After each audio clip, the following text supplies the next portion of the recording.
Good morning student, BSc third year. Welcome all the student in your online class. Myself Jyoti. हम zoology paper second पढ़ रहे हैं जो कि है हमारा पारिस्थितिक विज्ञान या जिसको हम कहते हैं इकोलॉजी एंड एनवायरमेंटल बायोलॉजी। इस बुक का हम जो टॉपिक पढ़ रहे हैं, क्योंकि आपको पता है इसकी जो फर्स्ट यूनिट है वो बहुत लेंथी यूनिट है और इस यूनिट में हम जो पढ़ रहे हैं वो है हमारा पारिस्थितिक अनुक्रमण या इकोलॉजिकल सक्सेशन। जो इसकी प्रीवियस वीडियोस थी उन वीडियो में हमने इकोलॉजिकल सक्सेशन के स्टेप्स पढ़े थे, यानी कि किस तरीके से स्टेप टू स्टेप यानी कि विभिन्न पदों के द्वारा एक पारिस्थितिक अनुक्रमण होता है। आज की क्लास में हम पढ़ेंगे टाइप ऑफ सक्सेशन या जिनको हम कहते हैं टाइप्स ऑफ इकोलॉजिकल सक्सेशन, अनुक्रमण के प्रकार। तो जैसे कि अगर हम बात करते हैं अनुक्रमण का जो प्रकार है यानी कि उसका जो टाइप है किसके अकॉर्डिंग डिस्ट्रीब्यूट किया गया है, वो एनवायरनमेंट यानी कि जो हैबिटेट है और वाटर कैपेसिटी यानी कि एबिलिटी ऑफ वाटर एंड उसकी कैपेसिटी के अकॉर्डिंग, हैबिटेट के अकॉर्डिंग हमने इकोलॉजिकल सक्सेशन को अलग अलग टाइप से डिफाइन किया है। जैसे कि अगर हम बात करते हैं डेजर्ट एरिया है यानी कि जहां ड्राई कंडीशन है, क्लाइमेट कैसा बहुत ड्राई है, तो उस वहां पर क्या होगा, वाटर की अवेलेबिलिटी क्या होती है, बहुत कम है। यानी कि अगर हम रेगिस्तान की बात कर रहे हैं, शुष्क मरुस्थल, शुष्कीय वातावरण मिलता है, तो वहां शुष्क वातावरण में किस तरीके से अनुक्रमण होता है, कौन सी जातियां या हम कहें कौन सी प्लांट है, कौन सी ऐसी प्रजातियां हैं या जीव जंतु हैं जो कि उस वातावरण में आते हैं और क्या करते हैं, अपना समुदाय बनाते हैं, तो उसको हम क्या कहते हैं, ज़ेरोक्सियर इसे कहा जाता है। इसी तरीके से अगर हम बात करते हैं जहां वाटर अवेलेबिलिटी बहुत ज्यादा है, हैबिटेट कैसा है, एक्वेटिक है, ठीक है। जैसे अगर हम बात करें जलीय क्षेत्र है, एक्वेटिक एरिया है, यहाँ पर क्या होगा, बहुत सारा पानी है, जल की जो उपलब्धता है बहुत अधिक है, तो उस स्थल पर जब इकोलॉजिकल सक्सेशन होता है, पारिस्थितिक अनुक्रमण होता है, तो उसको हम कहते हैं हाइड्रोक्सियर। तो इसी तरीके से वाटर अवेलेबिलिटी और प्लेस के अकॉर्डिंग यानी कि हैबिटेट के अकॉर्डिंग हमने जो इकोलॉजिकल सक्सेशन है उसको अलग अलग तरीके से डिफाइन किया है। तो यहाँ फर्स्ट ऑफ ऑल बात करते हैं इकोलॉजिकल सक्सेशन की, टाइप ऑफ इकोलॉजिकल सक्सेशन। तो जब हम इकोलॉजिकल सक्सेशन की बात कर रहे हैं तो हम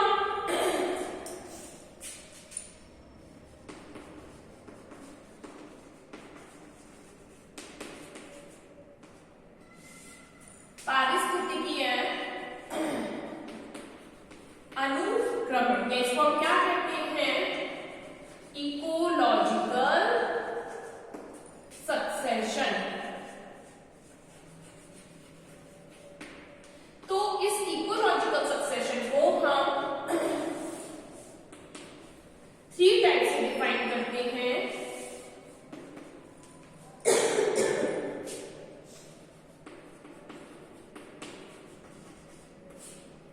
जलक्रमण यानी कि इसको हम कहते हैं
यानी कि इन दोनों एरियाज के मिड बिटवीन का जो एरिया होता है, यानी जहां पर एक तरीके से कह देते हैं ट्रॉपिकल है, या एक तरीके से कहीं ना तो बहुत ज्यादा क्या होगा कि वाटर अवेलेबिलिटी ज्यादा है, ना ही बहुत ड्राई कंडीशन है, दोनों के मिड एरिया का जहां पर एरिया होता है उसको हम क्या कहते हैं, मेसोस्फीयर कहते हैं। अब जब हम एक्वेटिक एरियाज की बात करते हैं, यानी कि हाइड्रोस्फीयर की बात कर रहे हैं, तो हाइड्रोस्फीयर में क्या होता है, क्योंकि ये हाइड्रोस्फीयर में एक्वेटिक यानी वाटर कैसा होता है, अगर हम जल की बात करते हैं तो कैसा होता है, स्वच्छ जल, यानी कि अगर हम कहते हैं अलवणीय जल, इसको हम क्या कहते हैं, अलवणीय, और दूसरा कैसा होता है, लवणीय जल। ठीक है, एक तो कैसा होता है, फ्रेश वाटर होता है, और एक कैसा होता है, मैराइन वाटर होता है।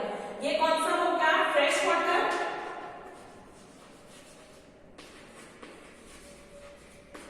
फ्रेश वाटर एरिया हो गया, और ये कैसा हो गया, मैराइन वाटर एरिया होगा। तो यहाँ पर जब दोनों तरह के क्या है, अलग अलग है, तो यहाँ पर अगर प्रमुख रूप से अगर बात करते हैं तो फ्रेश वाटर एरिया वाले को हम क्या कहते हैं, हाइड्रोस्फीयर ही कहते हैं। लेकिन जहां पर मैराइन वाटर होता है, यानी कि जहां लवणीय जल पाया जाता है, वहां इसको हम क्या कहते हैं, होलोस्फीयर। ठीक है, हाइड्रोस्फीयर में भी क्या होगा कि अगर कैसा मिल रहा है, मैराइनेटिक वाटर है, यानी कि जो वाटर है वो कैसा है, सॉल्टी है, तो उस वाटर के एरिया को जो जहां पर अनुक्रमण होगा, सक्सेशन होगा, तो उसको क्या कहते हैं, होलोस्फीयर कहते हैं। समझ में आ रहा है, तो इकोलॉजिकल जो सक्सेशन होता है उसको हमने किस पर, हैबिटेट के अकॉर्डिंग और वाटर अवेलेबिलिटी के अकॉर्डिंग हमने 3 कैटेगरीज में डिवाइड किया है। किसके अनुसार, जल की उपलब्धता व आवास के अनुसार। आवास व जल की उपलब्धता के आधार पर,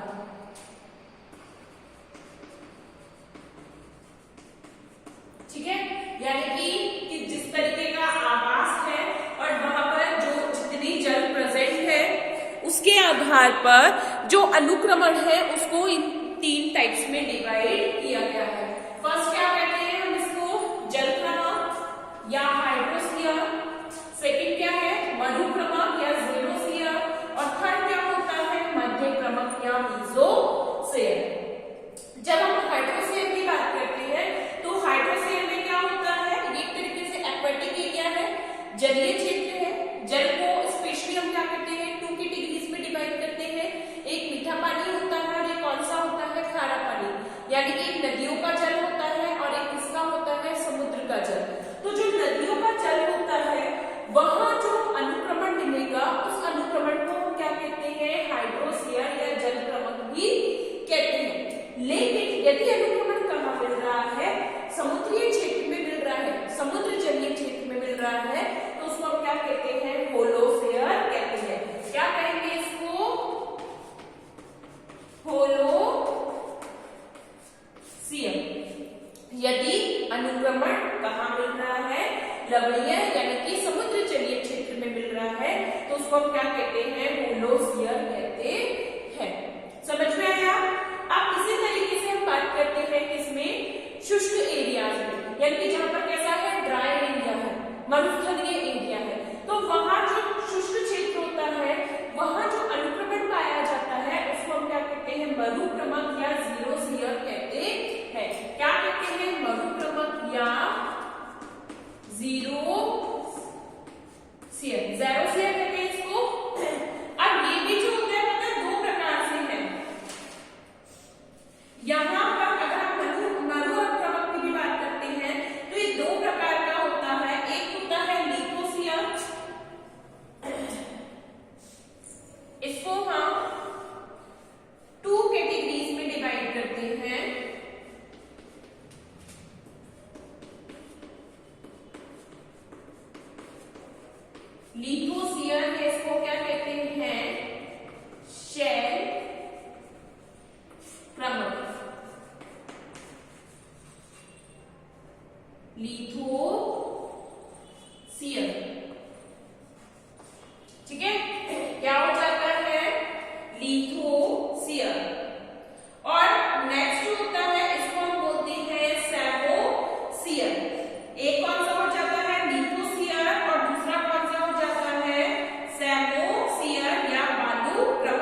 बालू से स्टार्ट होता है, जो सीमों से स्टार्ट होता है सैंड से, तो उसको हम क्या कहते हैं, बालुकीय क्रमक कहते हैं। तो इस टाइप से हमने इसको पारिस्थितिक अनुक्रमण को विभाजित किया है। आप इसको नोट डाउन कर सकते हैं। एक बार अगर आप इसको फ्रेश तरीके से बनाते कर,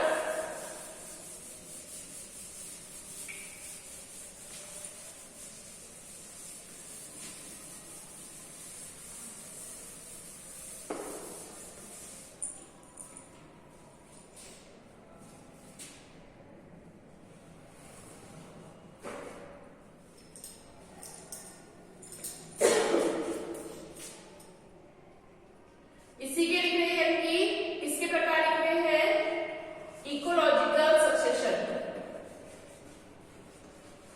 टाइप ऑफ इकोलॉजिकल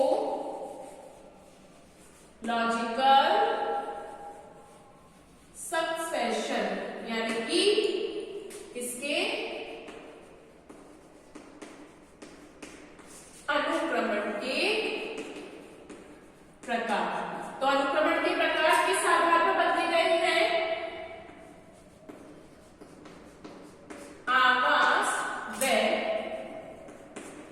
जल उपलब्धता के आधार पर।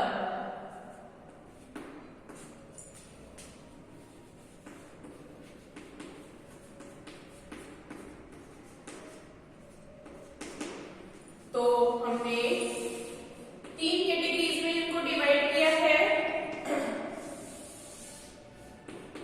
कौन कौन सा है,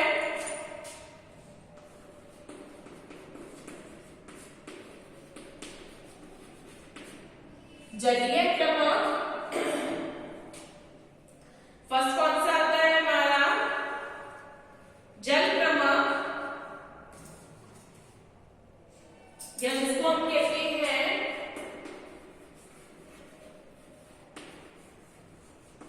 हाइड्रोस्फीयर। फिर है हमारा मरुक्रमक या जीरोस्फीयर। फिर आता है हमारा मध्य क्रमक या मीसोस्फीयर। जो जलीय क्रमक है इसमें ये कहाँ मिलता है, ये पाया जाता है प्रमुख रूप से, क्या लिखेंगे, यह अनुक्रमण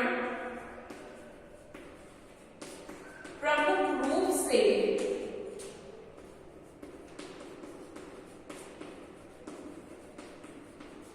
जलीय आवास में पाया जाता है। कहाँ मिलता है ये, जलीय आवास में।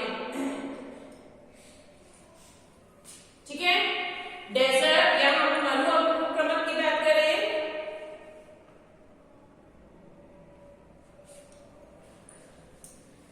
क्या लिखेंगे इसमें,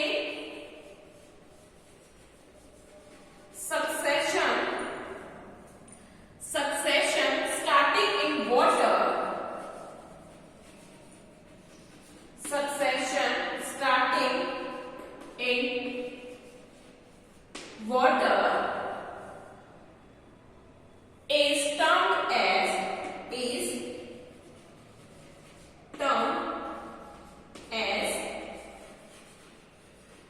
hydrosphere or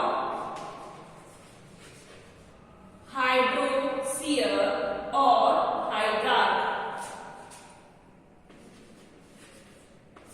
हाइड्रोस्फीयर और हाइड्रार्च।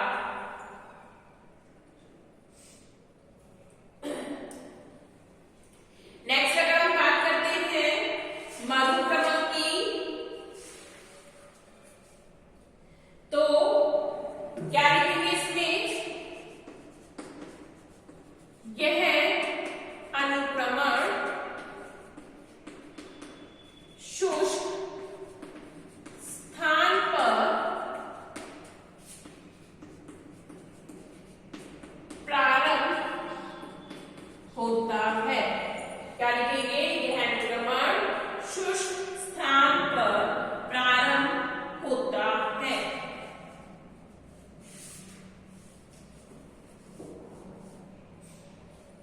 लिखेंगे सक्सेशन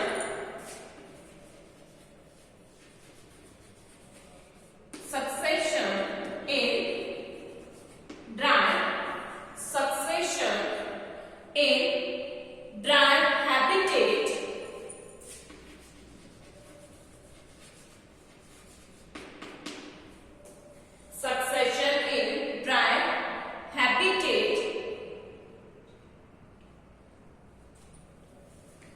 is known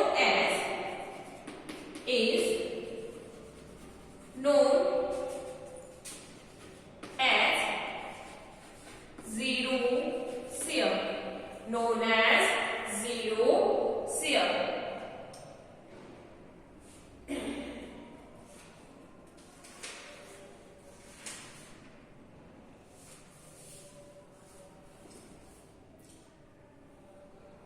नेक्स्ट आता है मध्य क्रमांक।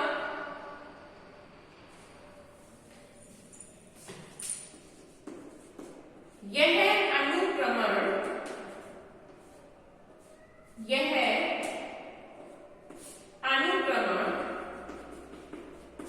पर्याप्त नमी वाले क्षेत्र में होता है।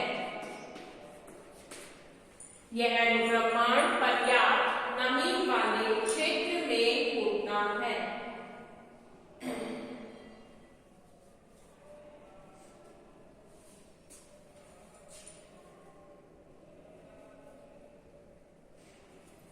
तो इसमें लिखेंगे the succession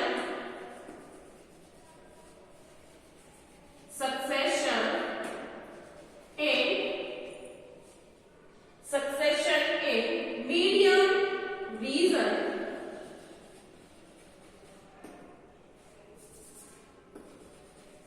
medium region are mesosphere. Succession in medium region are mesosphere.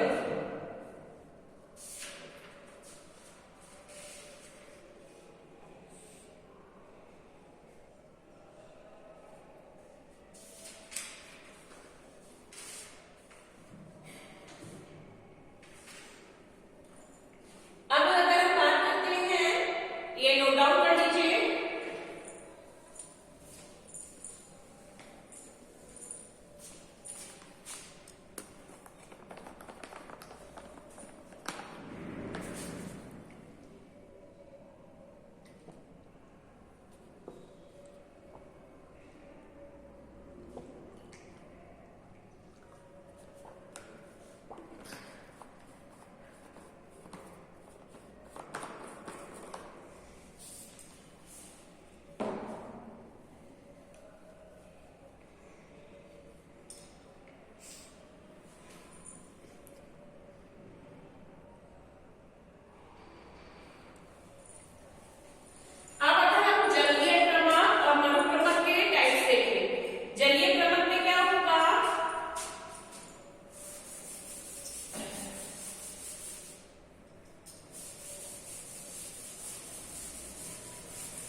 अब ये तो क्या है, मीडियम एरियाज में है, तो मेसोस्फीयर तो नहीं होता है। जब हम बात करते हैं हाइड्रोस्फीयर की, तो हाइड्रोस्फीयर के बारे में अगर हम लिखें, अब इसमें क्या होता है, जो अनुक्रमण कहाँ पाया जाता है, लवणीय जल में।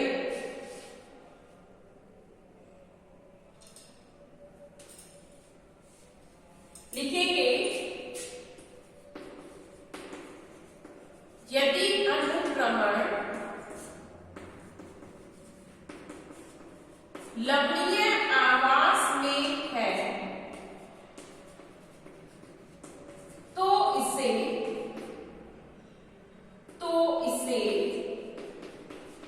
होलोस्फीयर कहते हैं। होलोसियर कहते हैं। यानी अनुक्रमण यदि कहाँ मिल रहा है,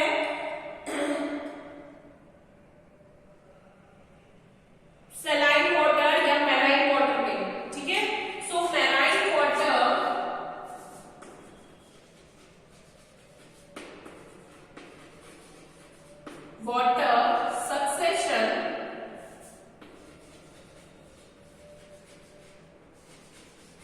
succession is known as holocear. The marine water succession is known as holocear. और अगर हम इसकी बात कर सकते हैं जीरोसियर की, तो इसको हम दो कैटेगरीज में डिवाइड कर रहे हैं। एक कौन सा है,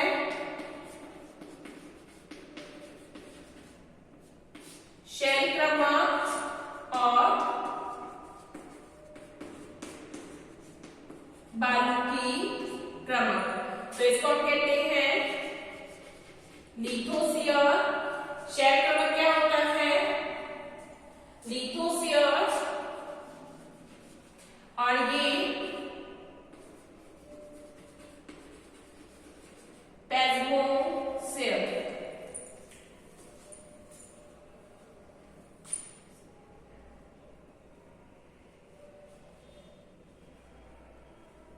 तो फर्स्ट ऑफ ऑल हेडिंग डालेंगे जलीय क्रमक या हाइड्रोसियर। अब हम आपके दो हैं, एक तो जलीय क्रमक और एक लिथोसियर। ये दो आपके सिलेबस में है। तो फर्स्ट ऑफ ऑल हेडिंग डालेंगे जलीय क्रमक।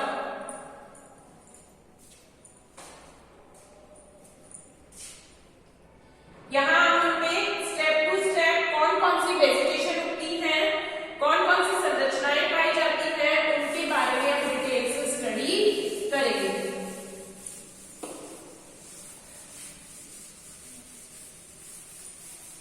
तो सबसे पहले हेडिंग डालेंगे जल क्रमक या हाइड्रोसियर।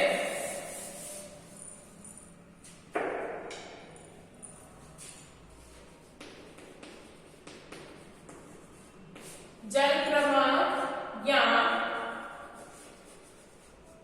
हाइड्रोसियर लिखेंगे इसमें। इस प्रकार का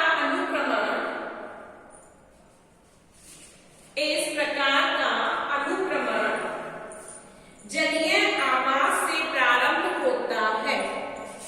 इस प्रकार का अनुक्रमण जलीय आवास से प्रारंभ होता है।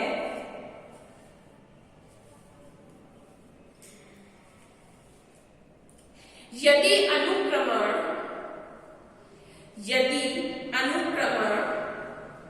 स्वच्छ जलीय आवास, यदि अनुक्रमण स्वच्छ जलीय आवास जैसे तालाब, झील या दलदल से प्रारंभ होता है। यदि अनुक्रमण स्वच्छ जलीय आवास जैसे तालाब, झील, दलदल से प्रारंभ होता है तो इसे हाइड्रोसियर कहते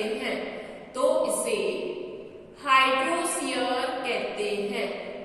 यदि अनुक्रमण समुद्र जलीय आवास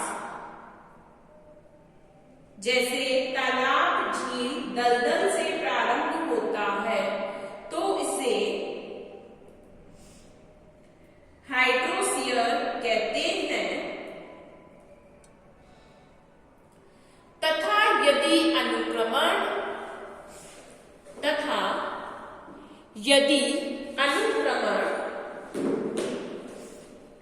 समुद्र जलीय आवास तथा यदि अनुक्रमण समुद्र जलीय आवास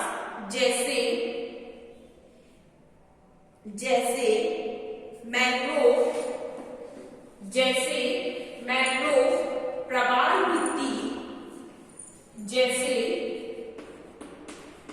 मैंग्रोव, प्रवाल भित्ति अथवा वेला संगम से प्रारंभ होता है। वेला संगम से प्रारंभ होता है तो इसे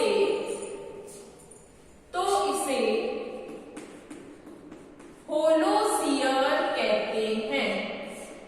तो इसे होलोसियर कहते हैं।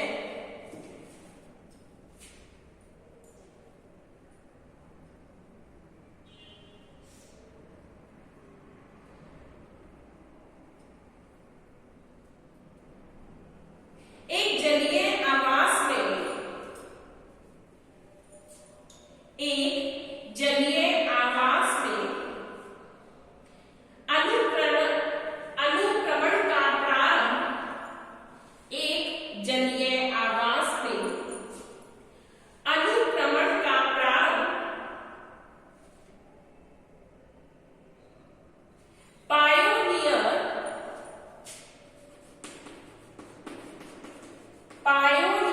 प्रजाति पादप प्लवकों से होता है। पादप प्लवकों से होता है तथा यह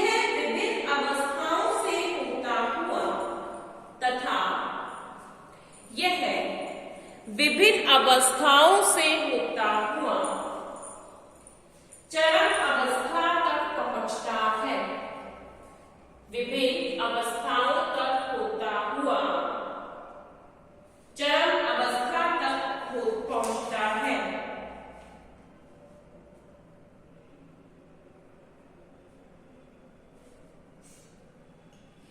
जिसकी अवस्थाएं निम्न प्रकार है। जिसकी अवस्थाएं निम्न प्रकार है। ठीक है, हम पर्टिकुलर्स को डिटेल में पढ़ेंगे। फर्स्ट ऑफ ऑल लिखेंगे the succession starting in water, hydrosphere में लिखेंगे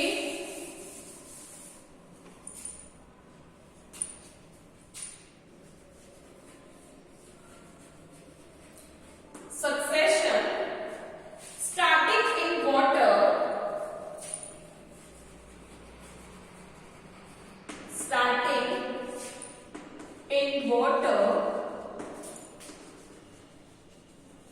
termed as hydrosphere,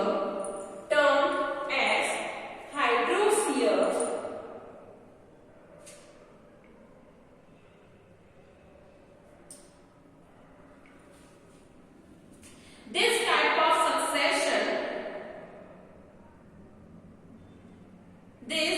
type of succession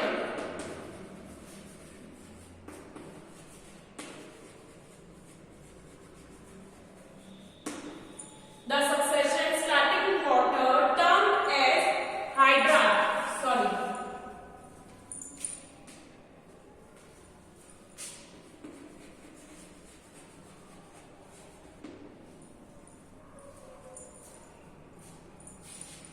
succession starting in water are termed as hydra, and the एक इसमें कंटिन्यू करके लिखेंगे and the various stages of the series and the various stages of series various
oftenly seen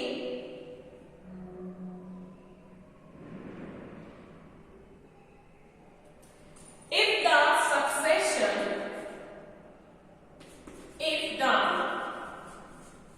succession is start in fresh water bodies as pond, lakes, it as a hydrosphere, but when the succession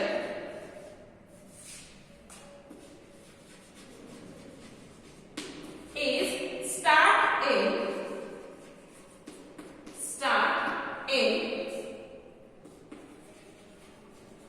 marine and stadium water as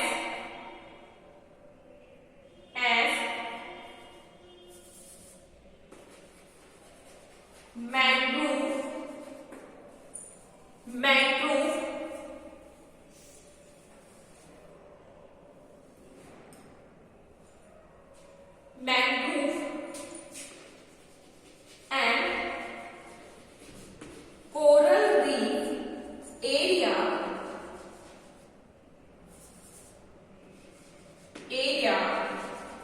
it turned as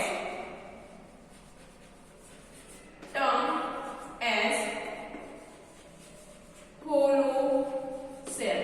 ठीक है, आज की class हमारी यही complete होती है। Next class में हमको ये हाइड्रोस्फीयर को डिटेल में स्टडी करेंगे। Thank you students.